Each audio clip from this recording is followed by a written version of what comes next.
पवित्र জায়গায় বহু মানুষের আশীর্বাদে ঈশ্বরের কৃপা দৃষ্টিতে খেপা বাবার করুণ আশীর্বাদে যেন এই জায়গা আজকে পবিত্র মঙ্গলময় জায়গায় পরিণত হয়েছে।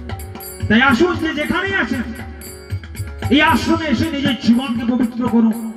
জানি না আর মনুষ্য জীবন কদিন বাঁচবো আমরা, যখন একবার মনুষ্য জীবন পেয়েছি তখন তার লাভ যেন আমরা উঠাতে পারি। তাই আসুন গীতার পবিত্রময় বাণী শ্রবণ করে নিজের জীবনকে ধন্য করুন। তাই চলুন একটা হরিনাম শ্রবণ করে আবার আমরা গীতার মধ্যে ফিরে আসি। তাই দিন তোর আনন্দে যাবে ভজরে গুরুর নাম, গুরু ব্রহ্মা গুরু বিষ্ণু আহা গুরু ভগবান। দিন তোর আনন্দে যাবে ভজরে গুরুর নাম, গুরু ব্রহ্মা গুরু বিষ্ণু গুরুই ভগবান। দিন তোর আনন্দে যাবে ভজরে গুরুর নাম, গুরু ব্রহ্মা গুরু বিষ্ণু গুরু ভগবান। দিন তোর আনন্দে যাবে ভজরে গুরুর নাম, গুরু ব্রহ্মা গুরু বিষ্ণু গুরুই ভগবান। দিন তোর আনন্দে যাবে ভজরে গুরুর নাম, গুরু ব্রহ্মা গুরু বিষ্ণু গুরুই ভগবান।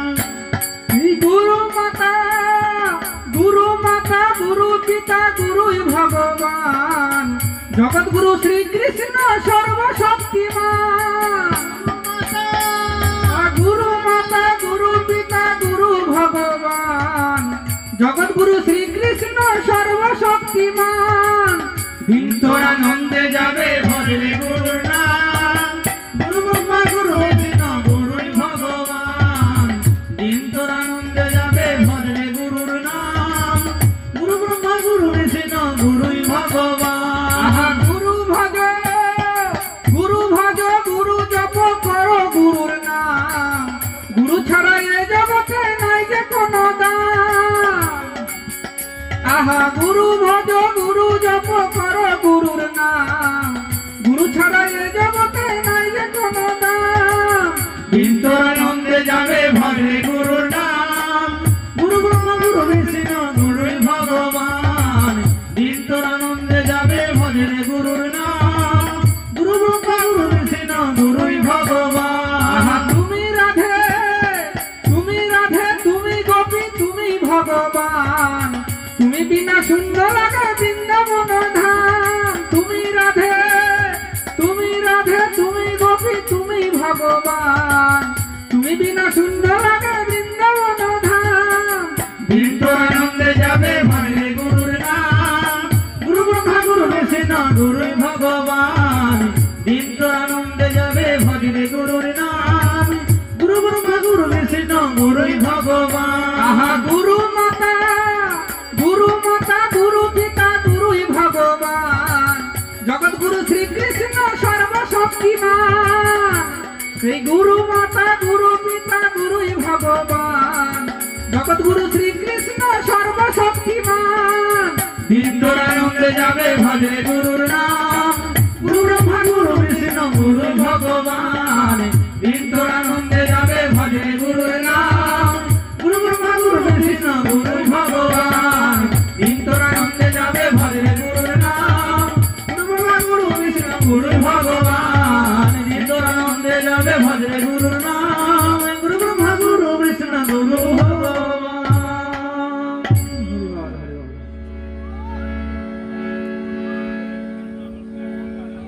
Hello hello. তাই দিন আনন্দে যাবে যদি আমরা গুরুর নাম স্মরণ করে আমরা দিনে চলতে শুরু করি। তাই বলা হচ্ছে দিনে কিছুক্ষণ অন্তত একবার হরিনাম করুন, কিছুটা সময় অন্তত হরিনাম করুন। এখন হরিনাম শব্দের অর্থ কি আমরা একটুখানি জেনে নেব। হরিনাম মানে কি? হর আয়াশয়ী মধ্যাহ্নয়াকার ম চারটে শব্দ হরিনামের মধ্যে আছে। তাই শাস্ত্রে বলছে হাতে হরণ করে মনের যত গ্লানি, রিতে রিপু বসয় শাস্ত্র মতে জানি। হর আয়াশয়ী মধ্যাহ্নয়াকার ম নাতে নাশ করে ভবের ত্রিতাপ জ্বালা। আর যখন এই তিনটের শেষ হয় তখন শুরু হয় মঙ্গলের পালা। তাহলে বলছে হতে হরণ করে মনের যত গ্লানি, রীতে রিপু বসায় শাস্ত্র মতে জানি। নাতে তাহলে হরিনাম শব্দের অর্থ দেখুন, নাতে নাশ করে ভবে ত্রিতাপ জ্বালা। আর এরপরে শুরু হয় মঙ্গলের পালা। যতক্ষণ আপনি হরিনাম না করবেন আপনার জীবনে মঙ্গলময় হবে না, আপনার পরিবারে আনন্দময় হবে না, আপনার পরিবারে আনন্দ আসবে না।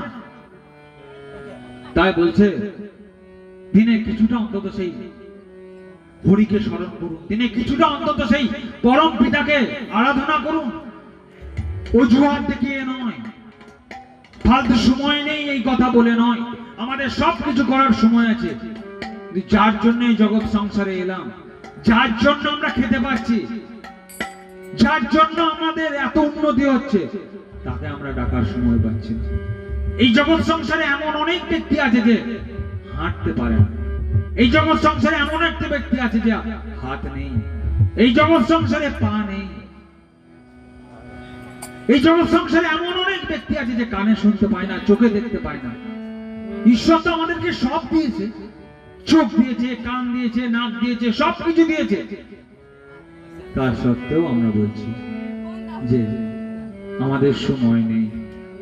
ঈশ্বর আমাদের দুটো চোখ দিয়েছে, দুটো কান দিয়েছে।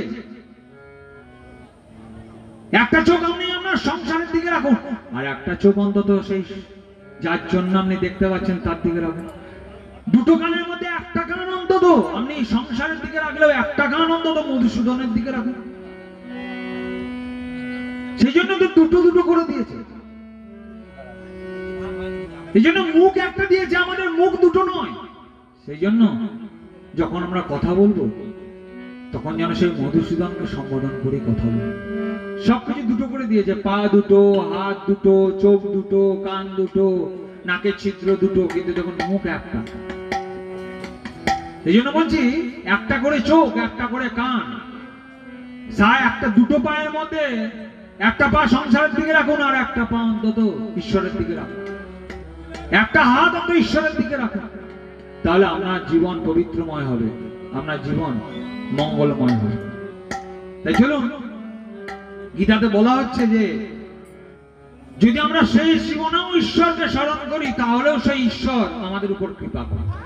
তাই কোথায় বলছে দেখুন, গীতার ৮ম অধ্যায় অক্ষর ব্রহ্মযোগের ৫ নম্বর শ্লোকে বলছে, ৮ নম্বর অধ্যায়ের ৫ নম্বর শ্লোকে বলছে, অন্তকালে চ মামেব স্মরণং মুক্ত্বা কলেবরং যা প্রিয়াতি সমদ্ভাবং ইয়াতি নাস্তত্র সংশয়। অন্তকালে চ মামেব স্মরণং মুক্ত্বা কলেবরং ইয়া প্রিয়াতি সমদ্ভাবং ইয়াতি নাস্তত্র সংশয়। যদি আমাদের জীবনের শেষ বেলাতেও আমরা সেই নারায়ণকে স্মরণ করি, সেই হরিকে স্মরণ করি, তাহলে সেই হরি আমাদেরকে আশ্রয় দেন, হরি আমাদের উপর কৃপা করেন। আমি বললাম যে গীতা গ্রন্থ হচ্ছে ফর্মুলার গ্রন্থ, আর ভাগবত পুরাণ হচ্ছে তার এক্সাম্পল গ্রন্থ, অর্থাৎ উদাহরণের গ্রন্থ। এর উদাহরণ আমরা পাই ভাগবত পুরাণ। ভাগবত পুরাণ শ্রীকৃষ্ণ দ্বৈপায়ন বেদব্যাস বিরচিত।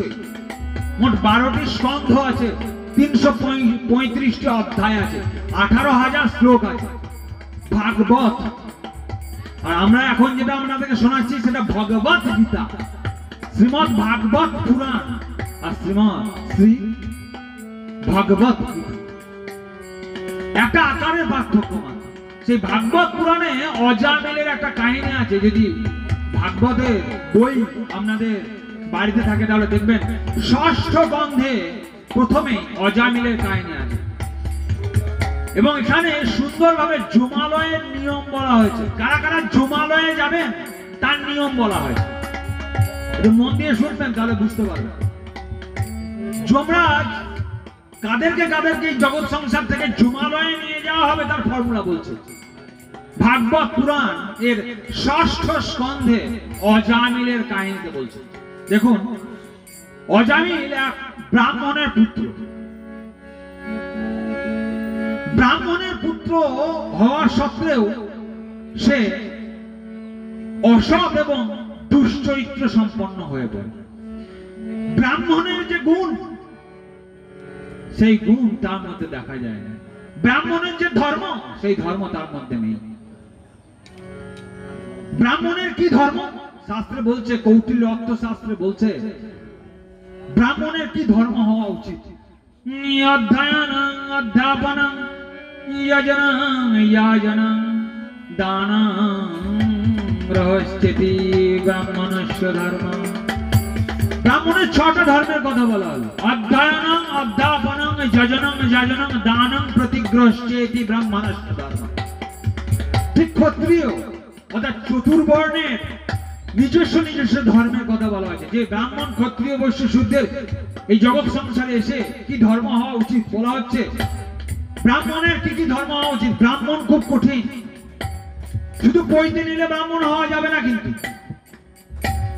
তার জন্য তার কৌটিল্য অর্থশাস্ত্রে বলে দিচ্ছে। এই জন্য আমি আপনাদেরকে বলেছি, যে কটা কথা বলবো একদম উদাহরণ দিয়ে এবং শাস্ত্রের যুক্তি দেখিয়ে, এমন নয় আমি আমার মন করা কথা বলে চলে যাচ্ছি।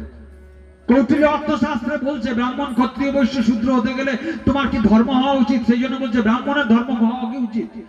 অধ্যয়নং অধ্যাপনং যজনং যাজনং দানং রহস্যতি। অধ্যয়ন মানে আগে পড়াশোনা করতে হবে। ব্রাহ্মণ হতে গেলে আগে পড়াশোনা করতে হবে। অধ্যাপনং, তারপরে সে পড়াশোনা করাবে।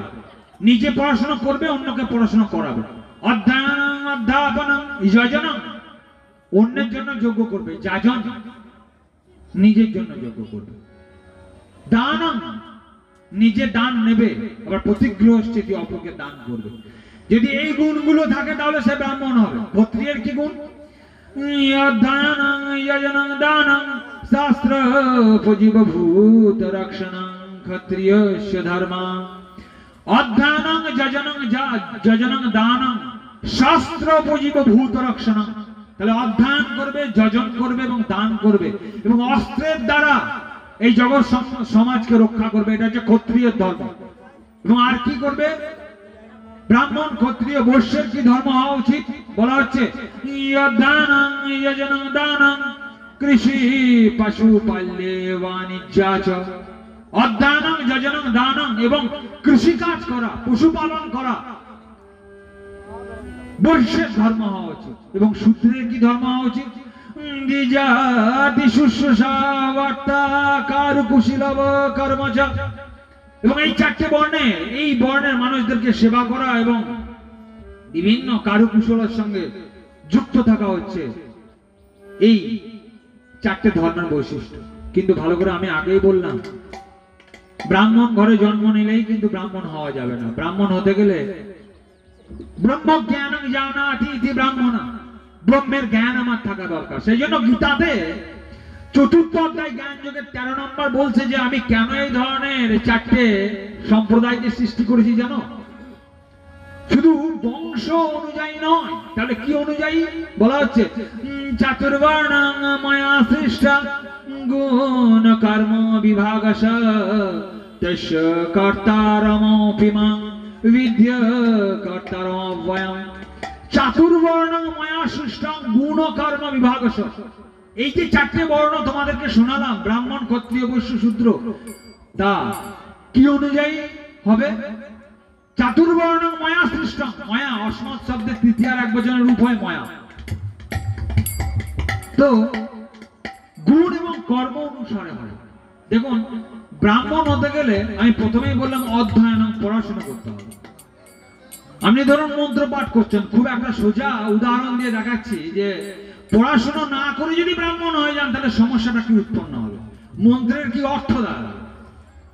দেখবেন মন্ত্রের সময়, পুজোর সময় মন্ত্র পাঠ করা হয়, ইহা গচ্ছ। ভালো করে শুনবেন, ইহ আগচ্ছ। এখন আগচ্ছ শব্দের অর্থ হচ্ছে আশা, এখন গচ্ছ শব্দের অর্থ হচ্ছে যাওয়া। যারা সংস্কৃত পড়েছি তারা জানি 10টা লকার আছে। লট, লোট, লং, বিদিলিং, রিট, এরকম লকার আছে। এক একটা কালকে বোঝায়। লট মানে বর্তমান কাল, লোট মানে আদেশ, লং মানে অতীত কাল।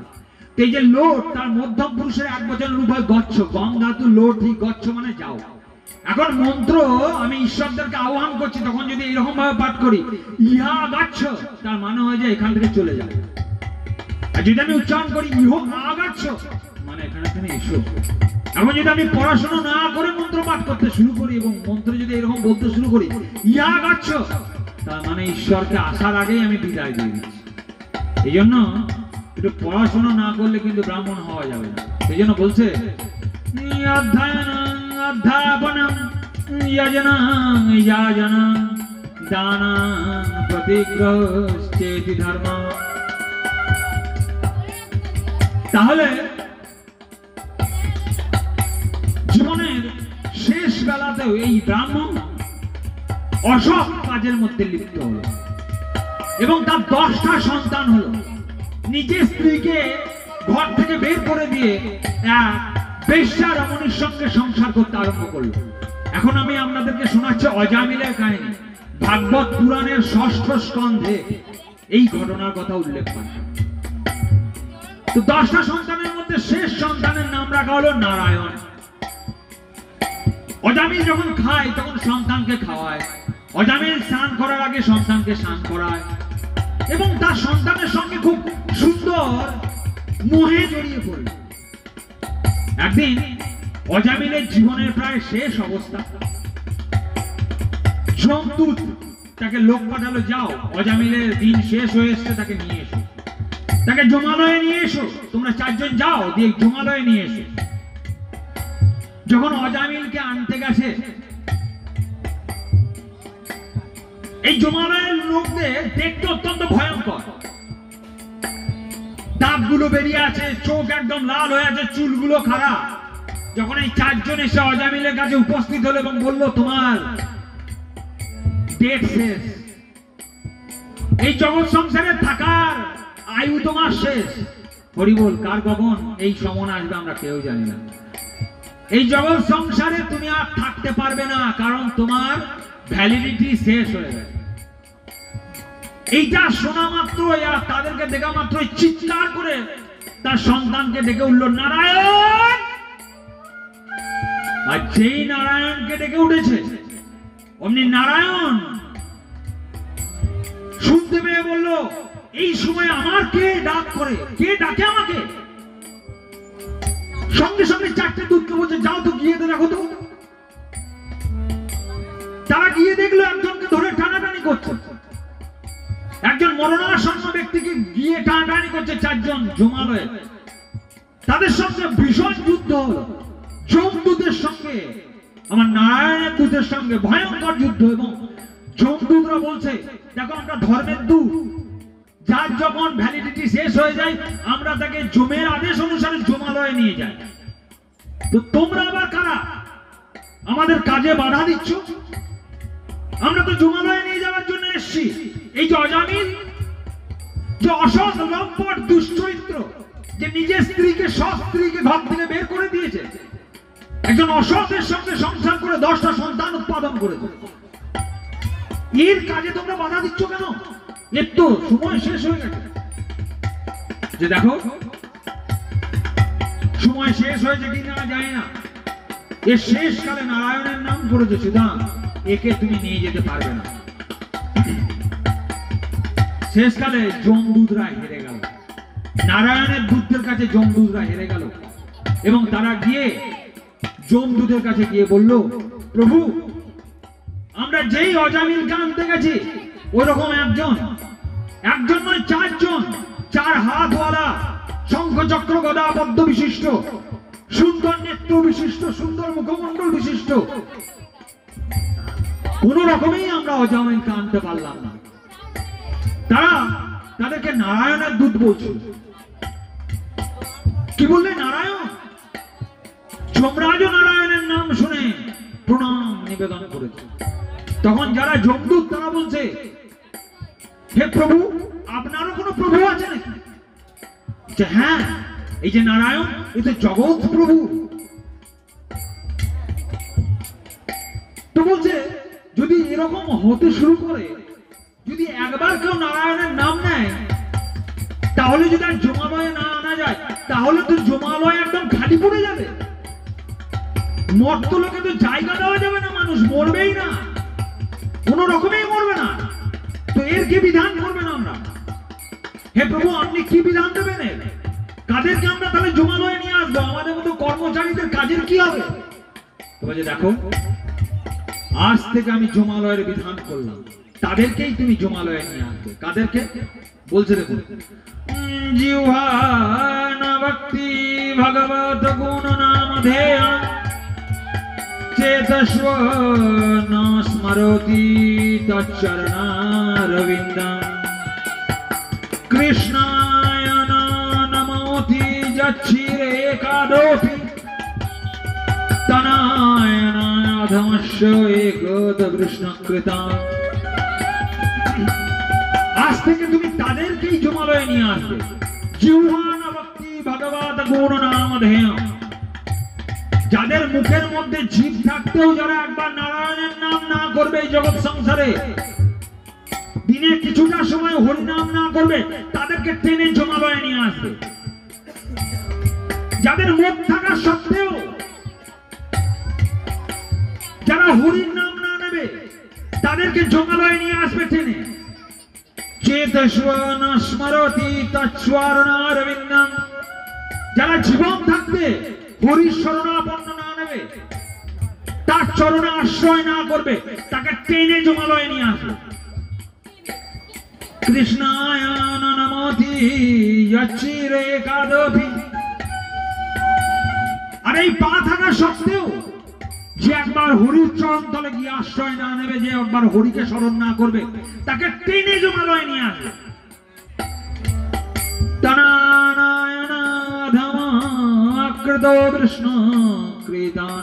এই অধমদেরকে, যাদের মুখ থাকতেও হরিনাম করবে না, যাদের কান থাকতেও হরিনাম শুনবে না, যাদের পা থাকতেও হরিনাম চালায় যাবে না, যাদের হাত থাকতেও হরিকে প্রণাম করবে না, তাদেরকে তুমি টেনে জমালয়ে নিয়ে আসবে। আজ থেকে আমি জমালয়ের এই বিধান করলাম। এবার ভালো করে ভেবে দেখুন, জমালয়ে যাবেন কি যাবেন না। যদি আপনি জমালয়ে যেতে না চান, তাহলে দিনের কিছুটা সময় হরিনাম করুন, কাউকে সঙ্গে না পেলে নিজে একা ঘরে করুন, হরিকে ডাকুন, সেই আপনাকে উদ্ধার করবে। তাই বলা হচ্ছে, ये आंखें वो है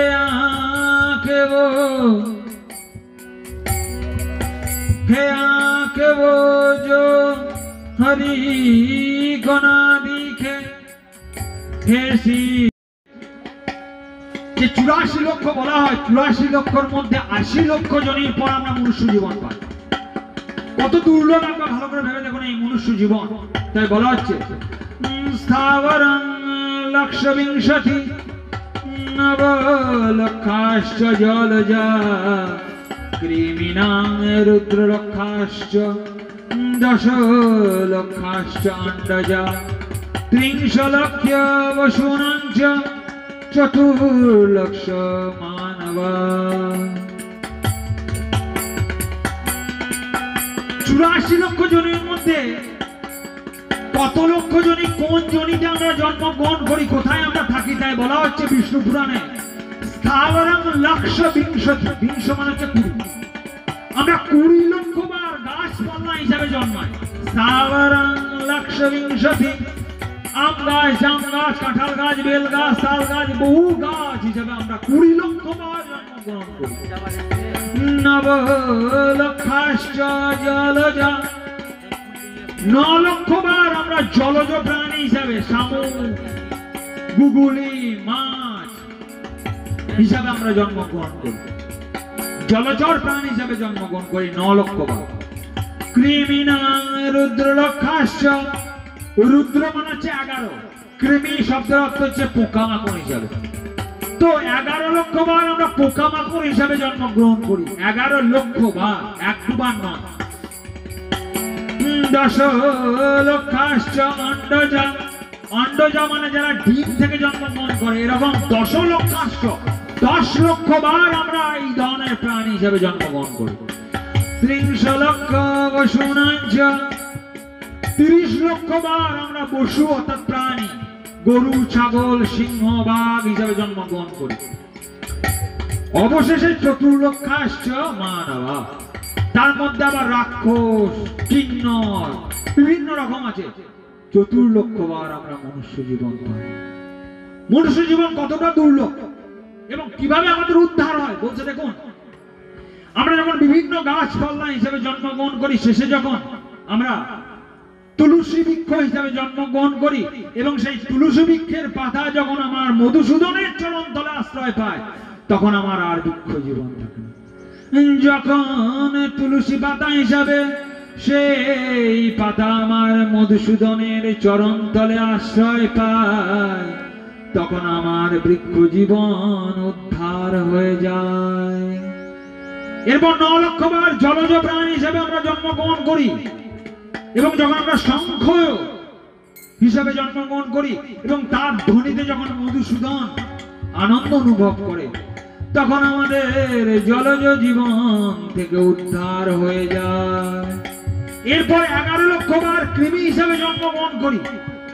এরপর যখন আমরা মৌমাছি রূপে জন্মগ্রহণ করি এবং তার সংগৃহীত মধু যখন আমার ঈশ্বরের চরণ তলে স্থান পায়, ঈশ্বরের পূজায় স্থান পায়, তখন আমার রুদ্র জীবন উদ্ধার হয়ে যায়।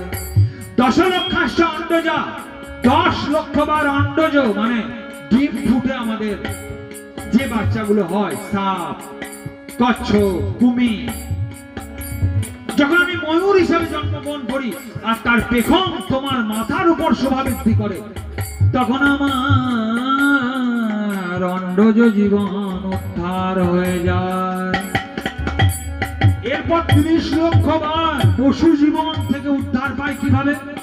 যখন আমি গোমাতা হিসাবে জন্মগ্রহণ করি আর সেই দুগ্ধ যখন আমার মধুসূদনের চরণ তলে আশ্রয় পায়, তখন আমার গো জীবন উদ্ধার হয়ে যায়। তাই ভালো করে ভেবে দেখুন মনুষ্য জীবন কত দুর্লভ। তাই ভাগবতে বলা হচ্ছে, বহু ভাগ্য মানুষ তন পাওয়া, সুর দুর্লভ সব গুণ গাওয়া। বহু ভাগ্যবান ভাগ্যবতী বলে মনুষ্য জীবন পেয়েছে। পূর্বজন্মের বহু পুণ্যের ফলে আমরা মনুষ্য জন্ম পেয়েছি। বহু ভাগ্য মানুষ তন পাওয়া, সুর দুর্লভ সব গুণ গাওয়া। এমন মানব জীবন কি আর হবে, এমন মানব জীবন কি আর হবে, মন যা করো তোরা ভাবে। দেবদানবগণ করে নরাধন, জন্ম নিতে মানবে, এমন মানব জীবন কি আর হবে, মানব জীবন কি বার হবে। কত ভাগ্যের ফলে না জানি মন রে,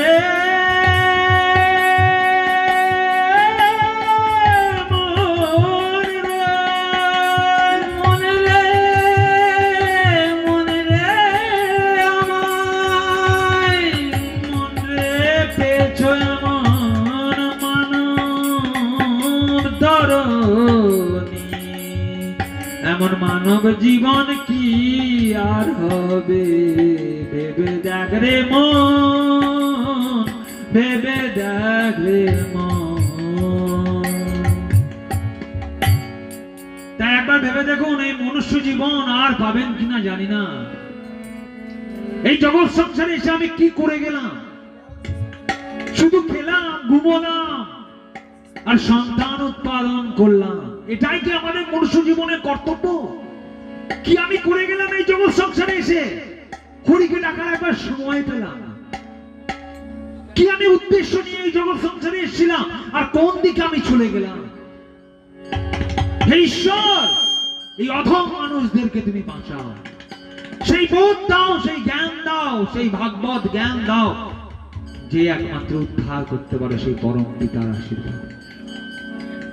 তাই চলো আমরা তেজস্বী সংঘের তরফ থেকে জোরহাত করে নমন জানাই।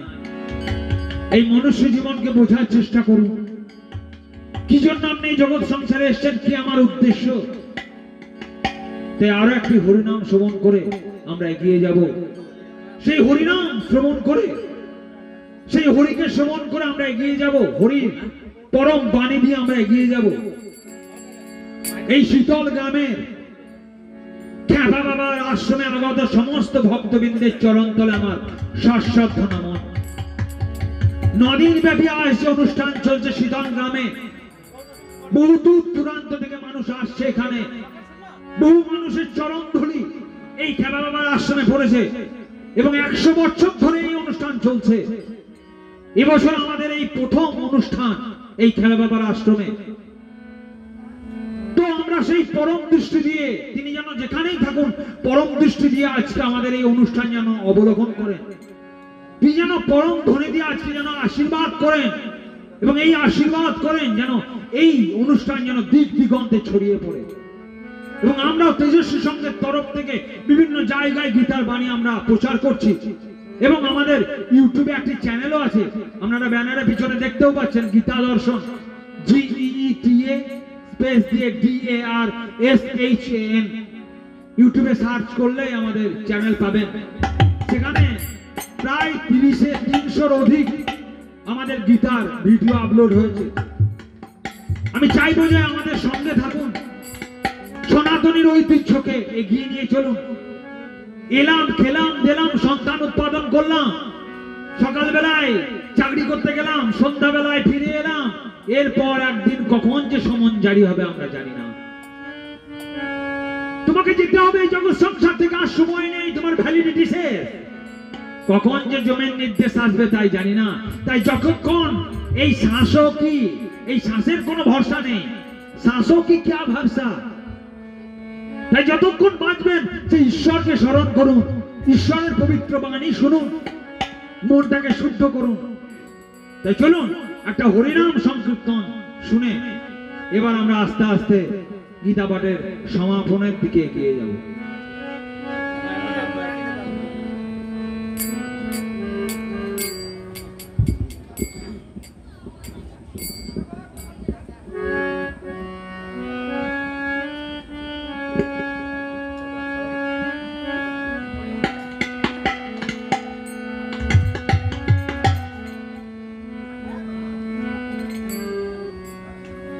এমন সুন্দর ভুবনে তুমি ভগবান, তুমি ভগবান, ওগো তুমি মনোপ্রাণে সুন্দর ভুবনে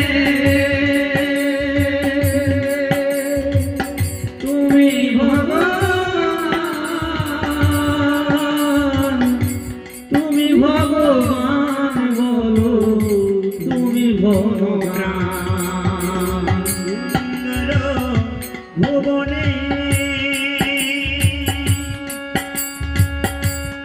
তুমি ভগবান, তুমি ভগবান, তুমি মনোপ্রাণ সুন্দর ভুবনে তুমি ভগবান,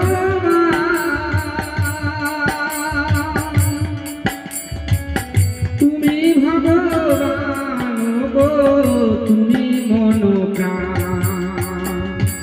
আমার কেউ নাই তাই তোমারে জানা, আমার কেউ নাই তাই তোমারে জানা, আমার কেউ নাই তাই তোমারে জানা, তুমি মোর জীবন, তুমি মনোপ্রাণ সুন্দর ভুবনে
হ্যালো হ্যালো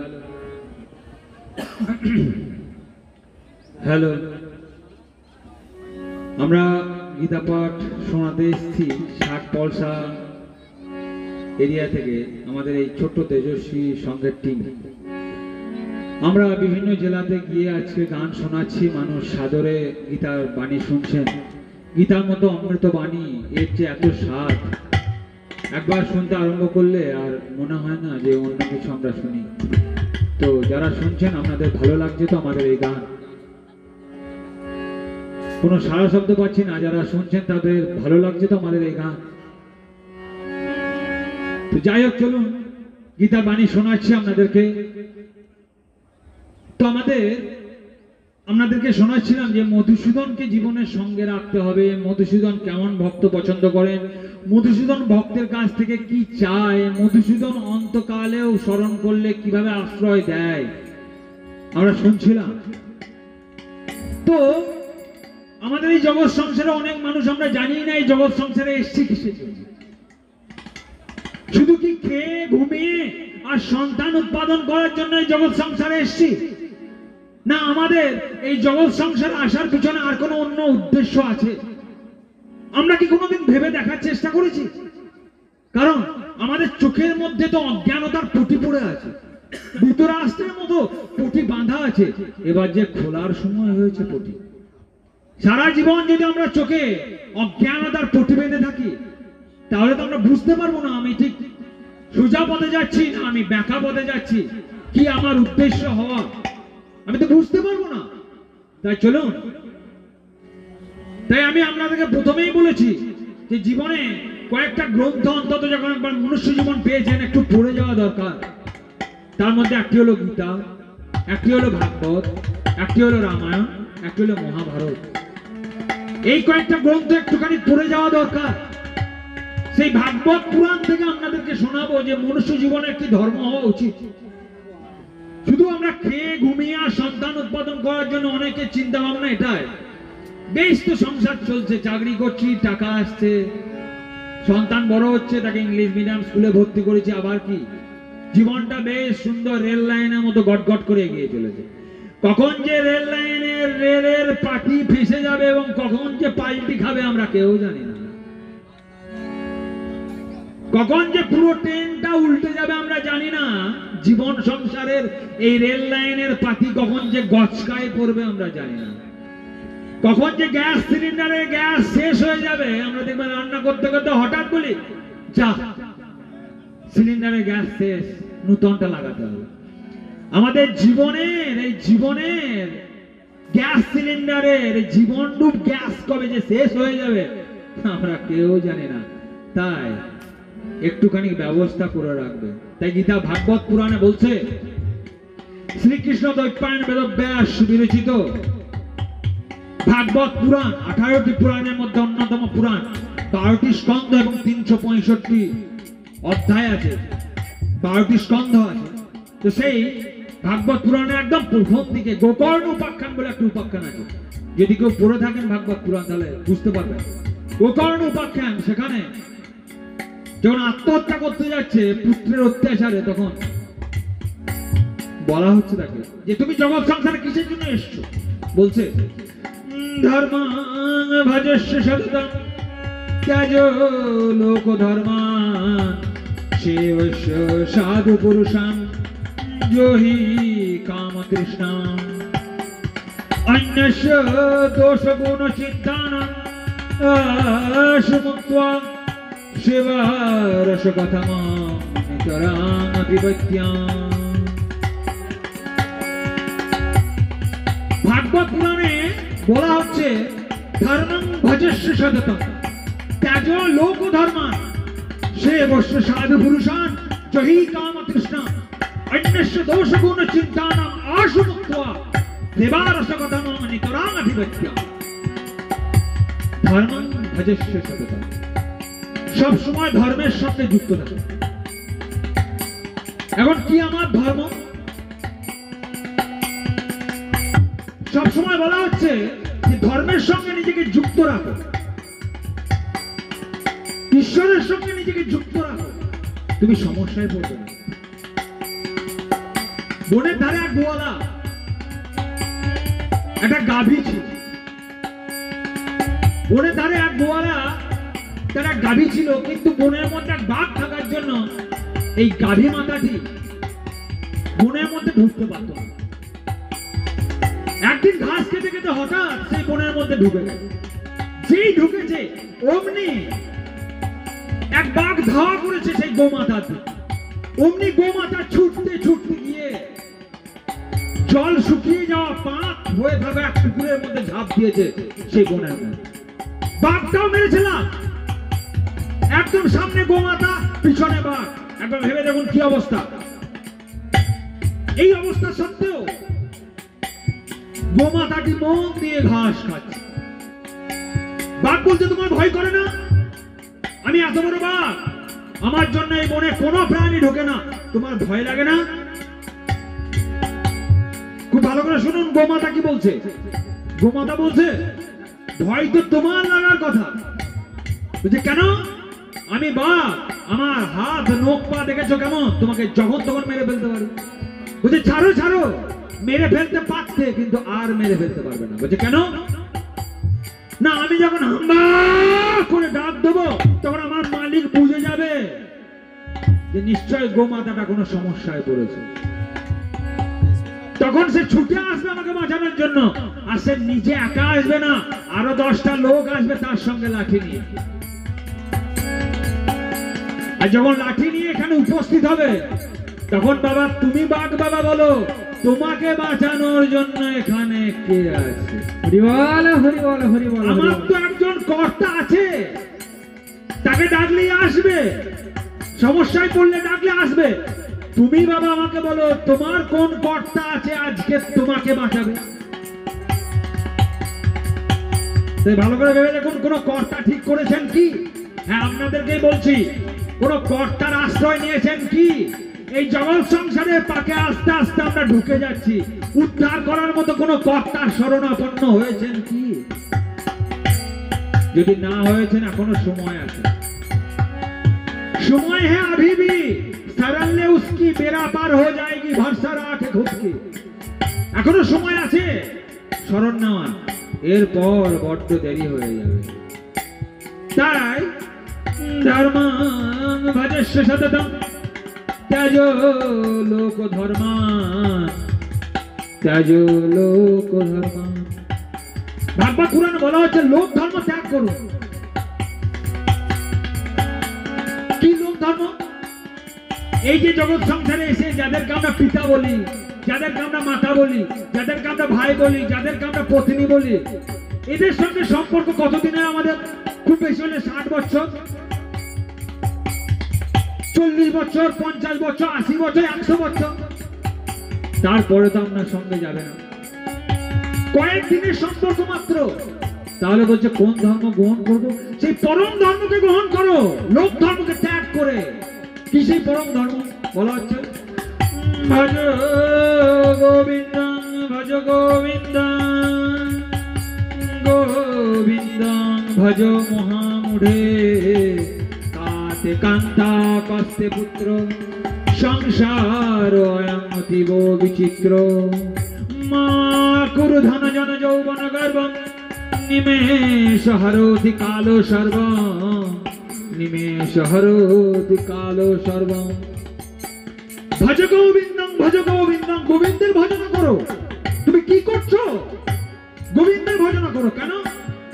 নমা কুরু ধন জন যৌবন, ধন জন আর যৌবন এই তিনটের অহংকার রাখবেন না মনে। ধন মানে হচ্ছে অর্থ, জন মানে আমার এত এত লোক বল আছে, আমার কাকা ভাইপো দাদা দিদি এত এত আছে, বিপদে বললে কেউ আসবে না। ধন জন যৌবন, এই যৌবন থাকবে না।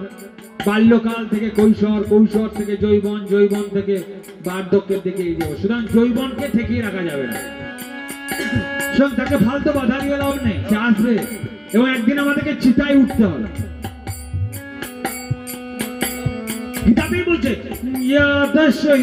ধ্রুব মৃত্যু ধ্রুবং জন্ম মৃতস্য চ, তস্মাৎ পরিহার্যর্থে না তং সচতমরসি। ইয়া তো সেই ধ্রুব মৃত্যু, যখন জন্মেছো তখন তোমাকে মরতেই হবে, কেউ পার পাবে না। ইয়া তো সেই ধ্রুব মৃত্যু ধ্রুবং জন্ম মৃতস্য চ তস্মাৎ পরিহার্যয়ার্থে না তং সচতমরসি। কাতে কান্তা কষ্ট পুত্র, তুমি কাকে নিজের পুত্র বলে ভাবছো, কাকে নিজের পত্নী বলে ভাবছো? সংসার অতীব বিচিত্র, এই বিচিত্রময় সংসার, কাকে তুমি নিজের পুত্র বলে ভাবছো, কাকে পত্নী বলে ভাবছো? সুতরাং আমরা কালীর গানেই শুনি না, ভেবে দেখ মন কেউ কারো নয়, ভেবে দেখ মন কেউ কারো নয়, নিচে ভ্রম ভূমণ্ডলে, যার জন্য মরো ভেবে সে কি তোমার সঙ্গে যাবে? সেই প্রেয়সী দিবে ছড়া, সেই প্রেয়সী দিবে ছড়া, মঙ্গল হবে বলে ভেবে দেখ মন কেউ কারো নয়, নিচে ভ্রম ভূমণ্ডলে। ভেবে দেখ মন কেউ কারো নয়, নিচে ভ্রম ভূমণ্ডলে, যার জন্য মরো ভেবে সে কি তোমার সঙ্গে যাবে? সেই প্রেয়সী দিবে ছড়া, অমঙ্গল হবে বলে। যেদিন আমি মারা যাব সেদিন আমার পত্নী বলবে, এই মরাকে শ্মশানে নিয়ে যাও, তাড়াতাড়ি পোড়াও, ঘোড়া মরা ঘরে রাখলে অমঙ্গল হয়। এত কষ্ট করে যে বাড়ি আপনি করলেন, সেই বাড়িতেও আপনাকে থাকতে দেবে না যদি এই শ্বাস বন্ধ হয়ে যায়।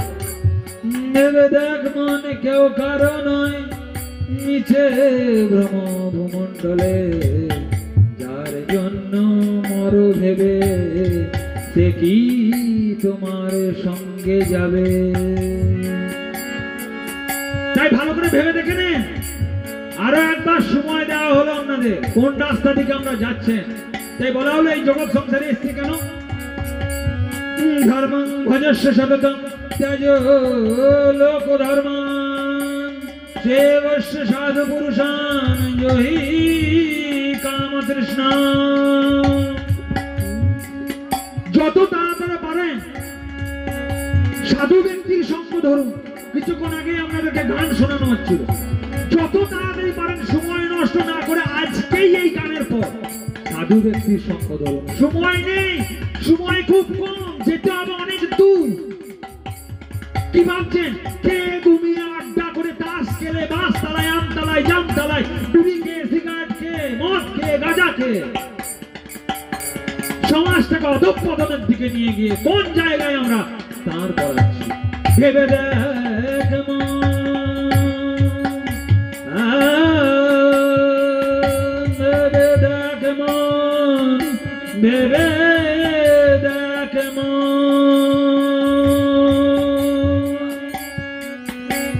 তো ভেবে দেখ মন, একবার ভাবুন সংসারের মানুষরা কোন রাস্তা থেকে আমরা যাচ্ছি, কি আমরা করছি, কি আমরা খাচ্ছি। কোনো হুঁশ নেই, বেহুশ মাতালের মতো জগৎ সংসারে টলতে টলতে যাচ্ছি। একটু রাস্তা ঠিক করে নিন, এখনো সময় আছে। তাই কি বলছে? সে বসে সাধু পুরুষান, যত তাড়াতাড়ি পারেন সাধু ব্যক্তির সঙ্গ ধরুন। জয়ী কাম তৃষ্ণা, কামনা তৃষ্ণা দূর করুন। দেখুন, মরার পর মরতে যাবেন কিনা জানি না, জমালয়ে যাবেন কিনা জানি না, স্বর্গে যাবেন কিনা জানি না, কিন্তু বেঁচে থাকতে থাকতে আপনি নরকে যেতে পারেন। আজকের এই গীতা পাঠের মধ্য দিয়েই শোনাবো, বেঁচে থাকতে থাকতে আপনি আপনার সংসার থেকে নরক করে তুলতে পারেন, আবার আপনি আপনার সংসার থেকে স্বর্গ করে তুলতে পারেন। গীতাতে বলছে, নরকস্য ত্রিবিধং দ্বারং নাশাৎ মনঃ কাম ক্রোধ তেজো লোভ। নরকস্য ত্রিবিধং দ্বারং নাশাৎ মনঃ কাম ক্রোধ তথা লোভ তস্মাৎ এতত্রয়ং ত্যজেৎ। গীতাতে বলছে যে নরকে যাওয়ার জন্য তিনটে দরজা। নরকস্য ত্রিবিধং দ্বারং, দ্বয়বয়াকার দ্বার মানে হচ্ছে দরজা। নরকস্য মানে নরকের, ত্রিবিধং মানে তিন প্রকার। নরকস্য ত্রিবিধং দ্বারং নাশাত্মনঃ কাম ক্রোধস্তথা লোভ তস্মাদেতত্রয়ং ত্যজেৎ। নরকে যাওয়ার জন্য তিনটে দরজা, মরার পর নরক যেতে হবে না, বেঁচে থাকতে থাকতে আপনি আপনার সংসারটাকে নরক করে তুলতে পারেন। কিভাবে? নরকে যাবার তিনটে দরজা কি বলা হচ্ছে? কাম, ক্রোধ আর লোভ। আমাদের মধ্যে 6টা রিপু আছে। কাম, ক্রোধ, লোভ, মোহ, মদ, মাৎসর্য, 6টা রিপুর মধ্যে এই তিনটে রিপু হচ্ছে অত্যন্ত ভয়ঙ্কর। কাম মানে হচ্ছে কামনা, ক্রোধ মানে রেগে গেলে কি অবস্থা হয় আপনি জেনেছেন নিশ্চয়। দুটো গরু যখন মারামারি করে তখন দেখবেন গরুকে এমনিতে তো চুপচাপ বেঁধে রাখা যায়, কিন্তু যখন মারামারি লেগে যায় তখন তাকে বেঁধে রাখা যায় না। একটা টাকার জন্য ভাই ভাইয়ের মধ্যে মাথা ফেটে যাচ্ছে। 5টা গ্রাম তো চেয়েছিল পঞ্চপাণ্ডব, দেয়নি। না যুদ্ধ করিয়া দেবো, সুচাক্রমে দিন। যুদ্ধ না করে সুচের টাকায় যতটুকু মাটি ওঠে ততটুকুও দেবো না। 5টা গ্রাম দিলেই চুকে যেত। বাবা তোরা 5টা গ্রাম নিয়ে থাক, আমার বাবার অনেক আছে, একটা টাকা ছাড়বো না। বাবার ভাগে যেটুকু পাই সেটুকু নেবো, দরকার হলে ভাইয়ের জন্য জেলে যাবে। এই হচ্ছে আমাদের মনোভাব। একটা টাকা ছাড়বো না, আরে একটা টাকা ছেড়ে দে ভাই, ভাই তো বটে, ভাইয়ের কাছেই তো পারবে না, ভাই কেউ দেবো না। এই হচ্ছে আমাদের সংসারের অবস্থা। হরিবল হরিবল হরিবল হরিবল। আমাদের সংসারটা কি হয়েছে? নরক। বলে না বাড়ি তো নয়, নরক। ঢুকতে ইচ্ছা করে না। কি করে ঢুকতে ইচ্ছা করবে? মহাভারত থেকে আপনাদেরকে শোনালাম। অন্ধ ধৃতরাষ্ট্র চোখে দেখতে পায় না, পুত্রান্ধ, পিতার পুত্রের মোহে অন্ধ। সেই জন্য বৌদি শাড়ি ধরে টানাটানি করছে, একটা থাপ্পড় দিয়ে বলতে পারে না তুই এইরকম কাজ করিস না। আপনার কোন ছেলে যদি আপনার কোন স্ত্রীর উপর, আপনার বাড়ির কোন পরিবারের কোন মেয়ে ছেলে শাড়ি ধরে টানাটানি করে, আপনি চোখের সামনে মেনে নেবেন?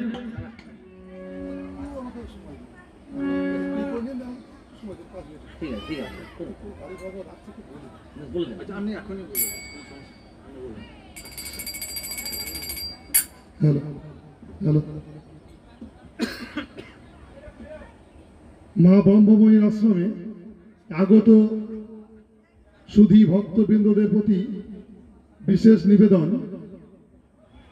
বড় রাস্তা থেকে আশ্রমে প্রবেশের যে ছোট রাস্তা রয়েছে, সেই রাস্তার মধ্যে কেউ বাইক, সাইকেল এবং টোটো গাড়ি রাখবেন না। আপনাদের প্রতি বিশেষ নিবেদন, আপনারা কেউ বাইক, সাইকেল এবং টোটো গাড়ি রাখবেন না। এতে ভক্তবৃন্দদের আশ্রমে আসতে অসুবিধা হচ্ছে। প্রত্যেকেই সুস্থভাবে আসুন, অপরকে সুস্থভাবে থাকতে দিন, অপরকে সুস্থভাবে আসার সুযোগ করে দিন। সকলেই সকলের জন্য ভাবুন, আশ্রমে আসুন, আনন্দ উপভোগ করুন, অমৃত কথা শ্রবণ করুন, আশ্রমের সমস্ত কাজে সহযোগিতা করুন। আর সেই সঙ্গে সুধী ভক্তবৃন্দদের আরো বিশেষ নিবেদন, আবেদন করছি এই যারা আশ্রমের উন্নতিকল্পে, মন্দির নির্মাণ কল্পে এবং অন্যান্য প্রকল্পে দান করতে চান, তারা আমাদের বৃক্ষের সামনে আমাদের গুরুজনেরা বসে আছেন টেবিল নিয়ে, সেখানে সাধ্যমতো দান করুন। সেখানে আসুন এবং আশ্রমের উন্নতিকে আরো উন্নতিতর করার জন্য সহযোগিতা করুন, সহযোগিতার হাত বাড়িয়ে দিন। সকল ভক্তবৃন্দদের প্রতি আবারও বিশেষ নিবেদন, বড় রাস্তা থেকে আশ্রমে প্রবেশের যে মাটির কাঁচা রাস্তা আছে, সেই রাস্তায় কেউ সাইকেল, টোটো গাড়ি, বাইক রাখবেন না। তাতে ভক্তবৃন্দদের আসতে অসুবিধা হচ্ছে, সেই অসুবিধা দূর করার দায়িত্ব আমাদের প্রত্যেকের। নমস্কার। জয় নিতাই।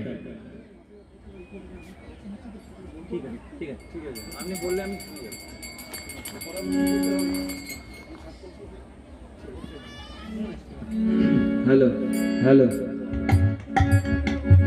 বাবার আশ্রমে আগত সমস্ত ভক্তবৃন্দের চরণতলে আমাদের তেজস্বী সঙ্গের তরফ থেকে নমস্কার।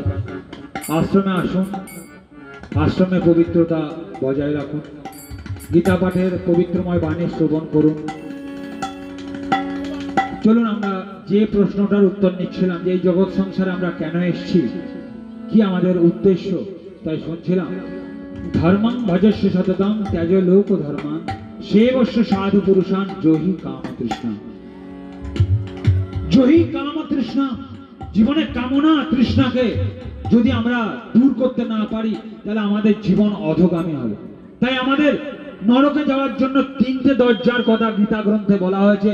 নরকস্য ত্রিবিধং দ্বারং নাশাত্মনা কাম ক্রোধস তথা লোভ তস্মাদ এতত্রয়ং ত্যাজেৎ। কাম, ক্রোধ এবং লোভ, এই 3টে ভয়ঙ্কর শত্রু আমাদের মধ্যেই লুকিয়ে আছে।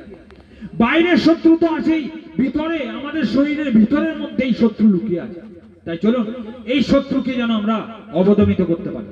তাই বলা হচ্ছে অন্যস্য দোষ গুণ চিন্তানাং ইয়াশ মুক্ত্বা সেবারস কথমাইতরাং অভিবত্যা।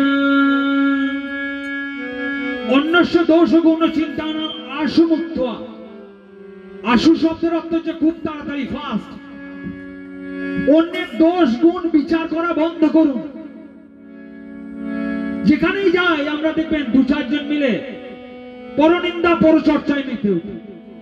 আমি যেমন একজনের কাছে অন্যজনের পরনিন্দা পরচর্চা করছি, যদি করি অন্য জায়গায় আমার সম্বন্ধেও কিন্তু কেউ পরনিন্দা পরচর্চা করছে, একটু ভেবে পরনিন্দা পরচর্চা করবে। তাই শাস্ত্রে বলছে যত তাড়াতাড়ি পারো পরনিন্দা পরচর্চা বাদ দাও।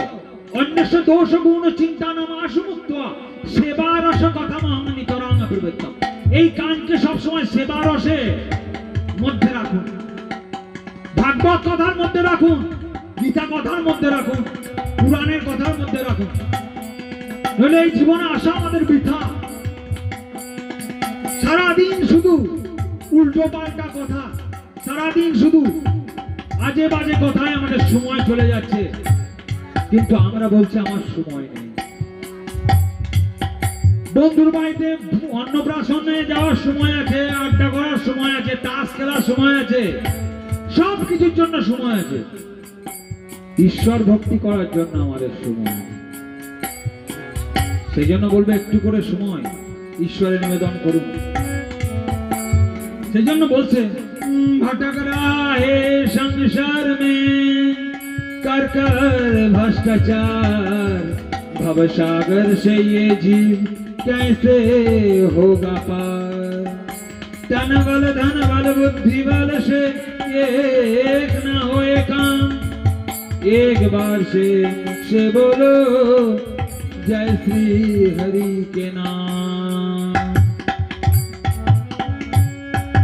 भटक रहा है संसार में कर कर भ्रष्टाचार भवसागर से ये जीव कैसे होगा पार। धन बल बुद्धि बल से एक न होए काम एक बार से मुख से बोलो जय श्री हरि के नाम। देखो এই জগৎ সংসারে এসে কিছু সেবা করা দরকার আমাদের। দান মান আর ধান এই 3টিকে পবিত্র করা দরকার। আমরা যে অর্থ রোজগার করি সেই অর্থ পবিত্র হওয়া দরকার। আমাদের এই মন পবিত্র হওয়া দরকার, তন এই শরীর পবিত্র হওয়া দরকার। তাহলে কি করে এই তন মন ধনকে আমি পবিত্র করব? শাস্ত্রে বলছেন तन पवित्र सेवा किए दान पवित्र दिए दान मान पवित्र हरि भजन से होए त्रिविध कल्याण। तन पवित्र सेवा किए এই শরীর পবিত্র হয় সেবা করে। এই যে 9 দিন ধরে যারা খেবা বাবার আশ্রমে দিন রাত অক্লান্ত পরিশ্রম করেছে, কাদের জন্য করছেন? কোন ব্যক্তিগত স্বার্থে করছেন? নিশ্চয় না। দূর দূর থেকে মানুষ আজকে আসবে, তাদের খাওয়ার ব্যবস্থা করা, সেই ভোর থেকে শুরু হয়েছে রন্ধন কার্য। আমরা এসছি সেই সকালে, তখনই দেখি এসে অনেক রান্না হয়ে গেল। এগুলো কার জন্য করছে? আমার জন্য না আপনার জন্য? দান পবিত্র সেবা কি তাই যদি কোনো ভালো কাজ হচ্ছে সেখানে গিয়ে আপনার অর্থবল নেই, কি হচ্ছে? আপনি তন দিয়ে সেবা করুন। দান পবিত্র সেবা কি। মৌমাছি ঈশ্বরের আরাধনা করতে পারে না, কিন্তু তার সংগৃহীত মধু দিয়ে আমার মধুসূদনের পুজো হয়। ভালো করে ভেবে দেখবেন, পয়েন্টগুলো ধরার চেষ্টা করবেন। শাক ঈশ্বরের সেবা করতে পারে না, কিন্তু তার দ্বারা যে ধনী হয় ঈশ্বরের সেবার কাজে, তার দ্বারাই তার জীবন পূর্ণ। দান পবিত্র সেবা কিয়ে, দান পবিত্র দিয়ে দান। যদি ধন অর্থ তাকে যদি পবিত্র করতে হয়, তাহলে কি করতে হবে? দান পবিত্র দিয়ে দান। কোন ভালো কাজের উদ্দেশ্যে দান করুন। কিছুক্ষণ আগেই দাদা অ্যানাউন্সমেন্ট করছিলেন, যদি কেউ স্বইচ্ছায় সদিচ্ছায় মন্দির কার্যে কিছু দিতে চান, তাহলে আমাদেরকে দিতে পারেন। কিছুক্ষণ আগে অ্যানাউন্সমেন্ট করেছেন, আমরা শুনেছেন। জীবনের কিছুটা অর্থ ভালো কাজের জন্য দান করুন। দেখুন, জীবনে যখন এসছেন তখন মরতে আপনাকে হবে। আবার বলছি, গীতায় বলছে, ইয়াতস্য, গীতার কর্মযোগে বলছে, ইয়াতস্য হি ধ্রুব মৃত্যু ধ্রুব মৃতস্য চ তস্মাৎ পরিহার্যয়ার্থে নাতং সুজতমরসি অব্যক্ত দীনি ভূতানি ভক্ত মধ্যানি ভারত অব্যক্ত নিধনান্যেব জাতস্যই ধ্রুব মৃত্যু। জীবনের সহজ ফর্মুলা, জন্মেছেন তখন মরবেন, তাহলে মরার আগে কিছু ভালো কাজ করে যাবে, যার জন্য মরার পরেও মানুষ যাতে আমাকে মনে রাখে। দেখুন, দু ধরনের লোককেই মানুষ মনে রাখবে, ভাই ভালো কাজ করলেও মনে রাখবে, খারাপ কাজ করলেও মনে রাখবে। এবং একজন ব্যক্তি কেমন ছিল জানার জন্য যখন মারা যাবে তার খানিকক্ষণ পিছনে পিছনে যাওয়া দরকার।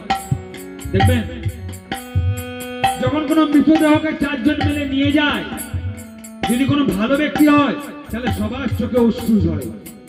মানুষ বলতে শোনা যায়, খুব ভালো ব্যক্তি ছিল, কত সুন্দর সমাজের জন্য কাজ করেছে, কত সুন্দর মন্দির নির্মাণ করেছে। আর যদি খারাপ ব্যক্তি হয়, এই আরো আগে 5 বছর আগে বললে ভালো হতো, বহু মানুষের সর্বনাশ করেছে। খারাপ ব্যক্তি হলেও আপনাকে স্মরণ করবে, ভালো ব্যক্তি হলেও আপনাকে স্মরণ করবে। দুর্গার পায়ে অসুর আছে, অসুরকেও স্মরণ করি। এবার জিনিসটা হচ্ছে, আপনি কোন রাস্তায় যাবেন? আপনি ভালো রাস্তায় যাবেন না খারাপ রাস্তায় যাবেন? মানুষ আপনাকে খারাপ সম্বোধন করে মনে রাখবে না ভালো সম্বোধন করে মনে রাখবে, সম্পূর্ণটাই আপনার উপর নির্ভর করছে। জন্ম আমাদের হাতে নেই, মৃত্যু আমাদের হাতে নেই, কিন্তু জন্ম আর মৃত্যুর মাঝে যে কর্ম, তা অনেকটা আমাদের উপর নির্ভর করে। কেমন কাজ করব তা আমাদের সফটওয়্যারের উপর নির্ভর করে। আমাদের এই হাত পা ইত্যাদি হচ্ছে হার্ডওয়্যার, আর আমাদের ব্রেন চিন্তা ভাবনা হচ্ছে সফটওয়্যার। কেন এই শব্দগুলোকে ব্যবহার করলাম, ইংরেজি শব্দগুলোকে? অনেকেই বলে, গীতা তোমার শোনার সময় হয়নি, আমার বাচ্চা এখন গীতা শোনার সময় হয়নি। গীতা কারা শুনবে? যাদের 80-90 বছর বয়স হয়ে গেছে, তারা তো শুনবে গীতা। তোমার এখন ধর্মকর্ম করার সময় হয়নি। একটা সন্তানকে যদি আমি জীবনের প্রথমেই কোন রাস্তাটা ঠিক আর কোন রাস্তাটা ভুল এটা না জানাই, 80 বছর বয়সে শিখিয়ে আর কি হবে? যদি আমার সন্তানকে কোন রাস্তাটায় যাওয়া উচিত আর কোন রাস্তাটায় যাওয়া উচিত না, এই গীতার বাণী আমি জীবনের প্রথমেই না শেখাই, তাহলে আর শেষে 80 বছর বয়সে যখন চিতায় উঠবে তখন আর শুনিয়ে কি হবে? এই জন্য জীবনের রাস্তাটা প্রথমেই ঠিক করে নেওয়া উচিত। এই জন্য আগে ধারণা ছিল একজন বয়স্ক ব্যক্তি এসে গীতা পাঠ করবে আর কয়েকজন বয়স্ক ব্যক্তি এসে শুনবে। তো আজকে আমরা দেখতে পাই অনেক যুবক তাদের রাস্তা ঠিক করার জন্য গীতা শুনছে।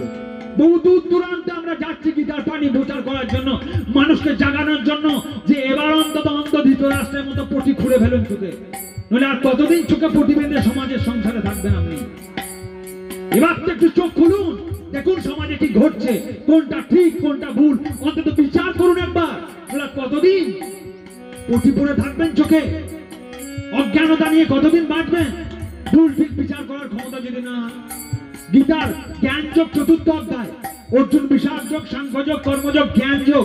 জ্ঞান যোগে মধুসূদন বলছে নহি জ্ঞানেন সদৃশং পবিত্রমিহ বিদ্যতে তৎস্বয়ং যোগ সংসিদ্ধিং কালেন আত্মনিবিদ্যতে। নহি জ্ঞানেন সদৃশং পবিত্রমিহ বিদ্যতে, জ্ঞানের মতো পবিত্র জিনিস আর কিছুই নেই। নহি জ্ঞানেন সদৃশং পবিত্রমিহ বিদ্যতে তৎস্বয়ং যোগ সংসিদ্ধিং কালেন আত্মনিবিদ্যতে। এই জন্য আমরা সন্তানকে মোবাইল হাতে তুলে দেন, আমি বলবো না, নিষেধ করবো না। আজকের দিনে যদি আমি এই জায়গায় দাঁড়িয়ে বলি আপনার সন্তানকে মোবাইল করতে দিয়েন না, তাহলে মুশকিল আছে। কারণ আমি কলেজেই থাকি, কলেজেরই একজন অধ্যাপক, আমি জানি এখনকার ক্লাস হচ্ছে, তাতে মোবাইল লাগবে, সন্তানদের জন্য দরকার। কিন্তু আপনার মা হয়ে এটাও খেয়াল রাখা দরকার যে আপনার সন্তান মোবাইলটা নিয়ে কি করছে, কোন রাস্তায় যাচ্ছে, কোনো খারাপ দিকে চলে যাচ্ছে না তো? এই মোবাইলের মধ্যে খারাপ রাস্তা দিকে যাওয়ার অনেক রাস্তা আছে। তাহলে আপনার মা হয়ে যদি মোবাইলটা হাতে তুলে দেন, তাহলে অন্তত খেয়াল রাখুন আপনার সন্তান কোন দিকে যাচ্ছে, নইলে আপনি এই সন্তানের চরম শত্রু হবেন। মাতা শত্রু পিতা বৈরী যে বালেন পাঠিত, মাতা শত্রু পিতা বৈরী যে বালেন পাঠিত। চাণক্য শ্লোকে চাণক্য মুনি বলছেন সন্তানের পিতা মাতা সন্তানের শত্রু হয়ে যাবে। মাতা শত্রু পিতা বৈরী, বৈরী মানে হচ্ছে যে খারাপ কাজে উদ্বুদ্ধ করে। মাতা শত্রু পিতা বৈরী যেন ওয়ালনা পাঠিত, যে তার পুত্রদেরকে কন্যা সন্তানদেরকে সংস্কার দেয় না। যদি মা বাবা হয়ে সন্তানকে সংস্কার না দিই, তাহলে সেই মা বাবা হবে সব থেকে বড় শত্রু সন্তানের। আমি বলছি না প্রত্যেকটা কথা, আমি সেই বলেছি যে প্রত্যেকটা উদাহরণ দিয়ে যুক্তি দিয়ে বলবো, কারণ কোনোটাই আমার কথা নয়, প্রত্যেকটাই শাস্ত্র থেকে শোনাচ্ছি আপনাদের কথা। কৌটিল্য বলছেন মাতা শত্রু পিতা বৈরী যেন ওয়ালেন পাঠিত, যে তার সন্তানকে শিক্ষা না দেবে, সংস্কার না দেবে, জ্ঞান না দেবে, সেই পিতা মাতা হবে সন্তানের সব থেকে বড় শত্রু। তাই আমি আশা রাখবো আপনারা অবশ্যই সন্তানের শত্রু হবেন না। তাই সন্তানকে একটু সংস্কার দিন, কোনটা ভুল কোনটা ঠিক, কোন রাস্তায় যাওয়া উচিত কোন রাস্তায় যাওয়া উচিত না, কি শোনা উচিত কি শোনা উচিত না, কি খাওয়া উচিত কি খাওয়া উচিত না। একটুখানি সন্তানকে সৎ সঙ্গে নিয়ে যান। অসৎ সঙ্গে সর্বনাশ, যদি সৎ সঙ্গ না যায়। এই জন্য আমাদের সবার চেষ্টা করা দরকার, এই সন্তান যেন, সন্তানরা এই দেশের ভবিষ্যৎ, এই সমাজের ভবিষ্যৎ, তারা যদি অসৎ রাস্তায় চলে যায়, তারা যদি রাস্তা খুঁজে না পায়, তাহলে খুবই ভয়ঙ্কর ব্যাপার। তাই আমি করজোরে নিবেদন করব প্রত্যেক পিতা মাতার কাছে, মাইক্রোফোনের মাধ্যমে যারা শুনছেন, সন্তানদেরকে একটু সৎ পথে নিয়ে যাওয়ার কথা বলুন, সন্তানদেরকে একটু সহজ পথে নিয়ে যাওয়ার কথা বলুন। তাই আমি আপনাদের শোনাচ্ছিলাম এই জগৎ সংসারে এসে আমাদের কি করা উচিত।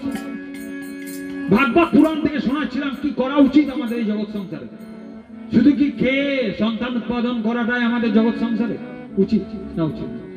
তাই চলুন আমরা এবার আস্তে আস্তে গীতার মাহাত্ম্যে প্রবেশ করব। গীতা শুনলে কি হয় জানবো, তার আগে আর একটা হরিনাম শ্রবণ করে নেব। হরির সেই পবিত্রময় ধ্বনি আজকের এই শীতল গ্রামের খ্যাপা বাবার আশ্রমে ধূপের ধুনোয় গীতার বাণীতে বহু মানুষের পদরজে আজ এই জায়গা পবিত্র স্বর্গীয় জায়গায় পরিণত হয়েছে। তাই এই স্বর্গীয় জায়গায় আসুন, নিজের সন্তানদেরকে নিয়ে আসুন এবং গীতার পবিত্রময় বাণী শ্রবণ করে নিজের জীবনকে পবিত্র করুন, নিজের জীবনকে ধন্য করুন। কি জন্য মনুষ্য জীবন পেয়েছে বোঝার চেষ্টা করুন। শুধু নিজের কথা নয়, এই সমাজের কথা ভাবুন, সমাজের কে সামনে নিয়ে এগিয়ে নিয়ে যাওয়ার কথা ভাবুন। তাই চলুন একটা হরিনাম শুনে গীতার মাহাত্ম্যের মধ্য দিয়ে আমরা গীতা পাঠ শেষ করব। শ্রীনন্দের নন্দন দুঃখ ভঞ্জন মধুসূদন সুন্দর শ্যাম তুমি মায়েরা টুলুন ধ্বনি দেন, শুধু বসে থাকবেন না, মুরলীধর সবাই একটু হরিকে স্মরণ করুন। জানি না আর কবে সময় হবে। সুন্দর শ্যাম তুমি অধরে মুরলীধর শ্রীনন্দের নন্দন দুঃখ ভঞ্জন মধুসূদন সুন্দর শ্যাম তুমি অধরে মুরলীধর সুন্দর শ্যাম তুমি অধরে মুরলীধর গোবর্ধন ধারী তুমি বনমালী বৃন্দাবনে বাঁশি বাজাও বাঁকে বিহারি গোবর্ধন ধারী তুমি বনমালী বৃন্দাবনে বাঁশি বাজাও বাঁকে বিহারি গোবিন্দ গোপাল মদন মোহন গোবিন্দ গোপাল মদন মোহন মধুসূদন সুন্দর শ্যাম তুমি অধরে মুরলীধর সুন্দর শ্যাম তুমি অধরে মুরলীধর সুন্দর শ্যাম তুমি অধরে মুরলীধর।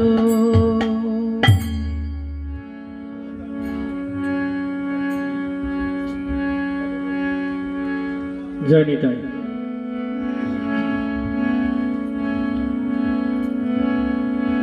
কৃষ্ণ নাম কৃষ্ণ নাম কৃষ্ণ নাম করো কৃষ্ণ নাম মধুর নাম হরি নাম করো নাম কৃষ্ণ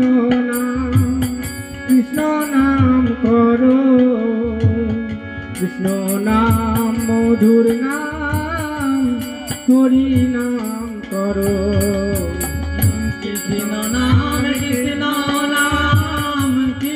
নাম করো কৃষ্ণ নাম মধুর নাম হরি নাম করো সত্য নারায়ণ হলেন অবতরী হিরণ্য কশপ বধ করে হইলেন শ্রীহরি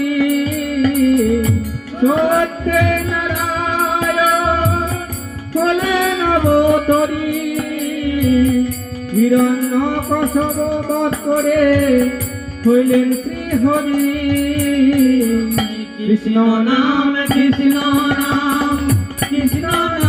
করো কৃষ্ণ নাম মধুর নাম হরি নাম করো কৃষ্ণ নাম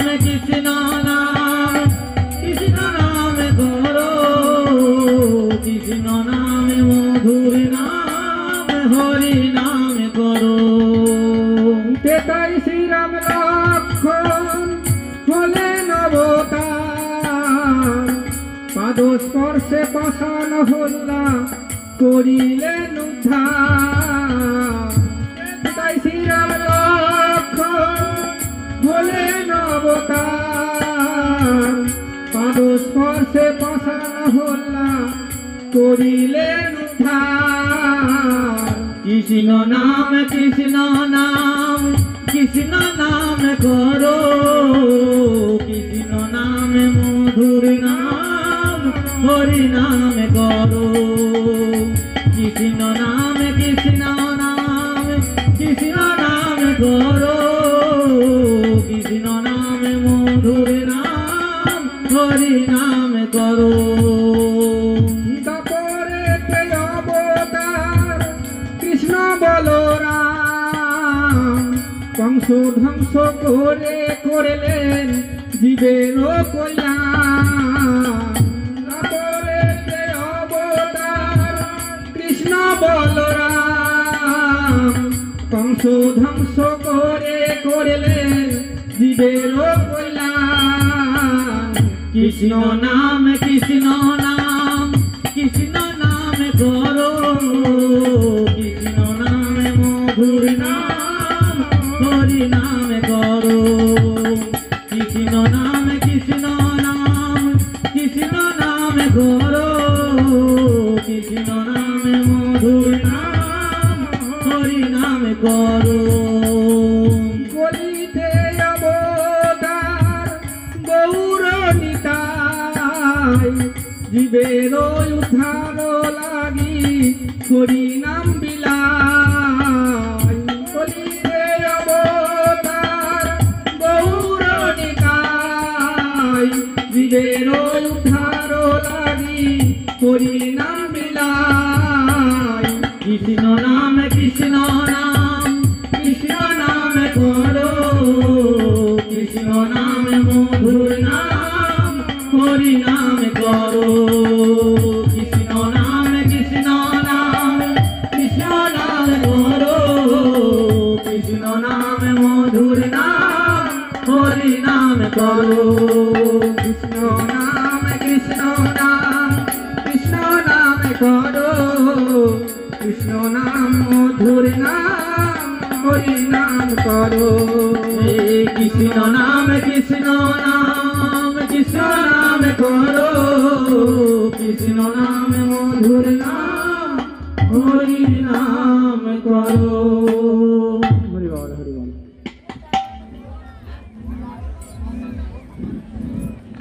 হ্যালো হ্যালো হ্যালো। খেবা বাবার আশ্রমে আগত সমস্ত ভক্তবৃন্দকে আমাদের তেজস্বী সংঘের তরফ থেকে নমন জানাই। এই আশ্রমের শ্রীবৃদ্ধি কামনা করি এবং দিন দিন যেন এই আশ্রম বর্ধিত হয় এই কামনা করি। শোনাচ্ছিলাম গীতা পাঠ, গীতা পাঠের শেষে গীতার মাহাত্ম্য শোনাতে হয়। গীতায় মোট 700 শ্লোক আছে। সব শ্লোক একদিনে শোনানো অসম্ভব, পাঠ করতে লাগলে হয়তো 7 দিনেও শেষ হবে না, কিন্তু আমরা যতটুকু পারলাম শোনানোর চেষ্টা করে যাচ্ছি এখনো। এই আসরে আজকে আমাদের এবছর আমাদের প্রথম অনুষ্ঠান করতে আসা এবং খুব ভালো লাগছে। বহু মানুষ এখানে আসছেন এবং অত্যন্ত ভক্তির সঙ্গে এখানে গীতা পাঠ শুনছেন। এই সুন্দর পরিবেশ পাওয়াটাও মুশকিল, আমরা বিভিন্ন জায়গায় গাই, কিন্তু সুন্দর পরিবেশ পাওয়াটা একটা ভাগ্যের কথা। সবকিছুর একটা যোগ থাকা উচিত, নলে সবকিছু সুন্দরভাবে হয় না। সেই পরম পিতার কৃপা, খেবা বাবার আশীর্বাদ সব এই